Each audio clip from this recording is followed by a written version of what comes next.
अस्सलाम वालेकुम। आप सुन रहे हैं पल्स ऑफ द टाइम। आज है 5 सितंबर और इस दिन तारीख के सफ़ात पर ऐसी कहानियां लिखी गई जिन्होंने दुनिया की सियासत, साइंस और माशरत को नई सिमत दी। आइए डूबते हैं वक्त की इन लहरों में। 5 सितंबर 1905 को रूस और जापान के दरमियान रूसो जापानी जंग का इख्तिताम हुआ। ये जंग 2 बरस से ज्यादा जारी रही थी, जिसमें 1 लाख से जायद जानें ज़ाया हुई। अमेरिका की सालसी के नतीजे में पोर्टस्माउथ ट्रीटी पर दस्तखत हुए।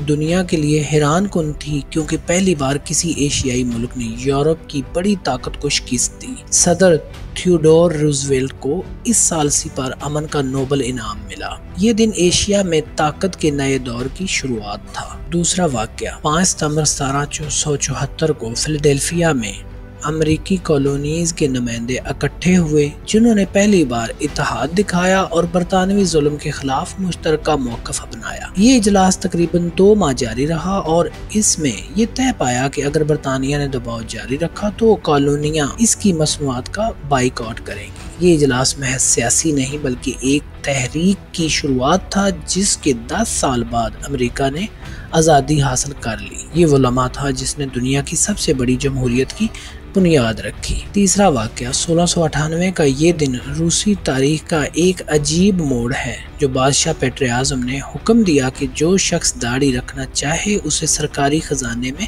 टैक्स देना होगा। इस फैसले के पीछे सोच ये थी कि रूस को यूरोप की तरह जदीद बनाया जाए। दाढ़ी रखने वालों को एक खास टोकन दिया जाता था, जिस पर लिखा होता था दाढ़ी रखने की इजाजत है, टैक्स अदा किया जा चुका है। पेट्रे आज़म ने यूरोप के दौरे के बाद ये कदम उठाया था, क्योंकि वहाँ ज्यादातर लोग साफ शेव थे। ये हुक्म सिर्फ फैशन नहीं था बल्कि एक मुकम्मल समाजी तब्दीली की कोशिश थी। चौथा वाकया 5 सितंबर 1977 को नासा ने एक मिशन लॉन्च किया, जिसने इंसान को जमीन की सरहदों से बाहर पहुंचाया। ये था वोयेजर 1। वोयेजर ने ज़हल के छल्ले, मुश्तरी के तूफानी बादल और कई नए चांद दरियाफ्त किए। आज ये खिला में 22 अरब किलोमीटर से ज्यादा दूर जा चुका है और अब भी जमीन को सिग्नल भेज रहा है। इसके साथ एक गोल्डन रिकॉर्ड भेजा गया है, जिसमें 15 तस्वीरें जमीन की सकाफत की हैं।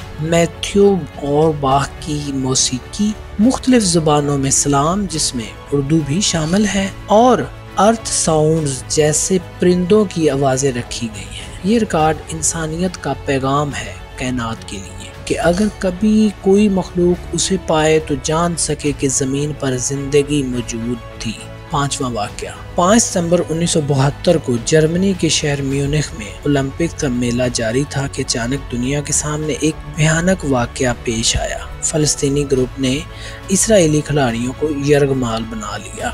ये पहला मौका था कि दहशतगर्दी को दुनिया भर के लोगों ने बराह रास्त टीवी पर देखा। कई घंटे तक मुज़ाकरात और ऑपरेशन के बाद ये वाकया खूनी इंजाम पर खत्म हुआ। ये दिन ओलंपिक्स की तारीख का सबसे स्याह बाब है, जिसने खेलों को हमेशा के लिए बदल दिया। दोस्तों, ये थे 5 सितंबर के वो लम्हात जो सिर्फ तारीख नहीं बल्कि दुनिया के सफर के संगे मील हैं। एक दिन में आज़ादी की बुनियाद रखी गई, एक बादशाह ने दाढ़ी पर टैक्स लगा दिया, दुनिया ने सितारों की राह ली और खेलों का मेला दहशतगर्दी की लपेट में आ गया। ये है पल्स ऑफ द टाइम, जहां हर दिन बोलता है और हमें याद दिलाता है कि तारीख कभी खामोश नहीं होती। फिर मिलते हैं एक और दिन की कहानी के साथ। खुदा हाफिज।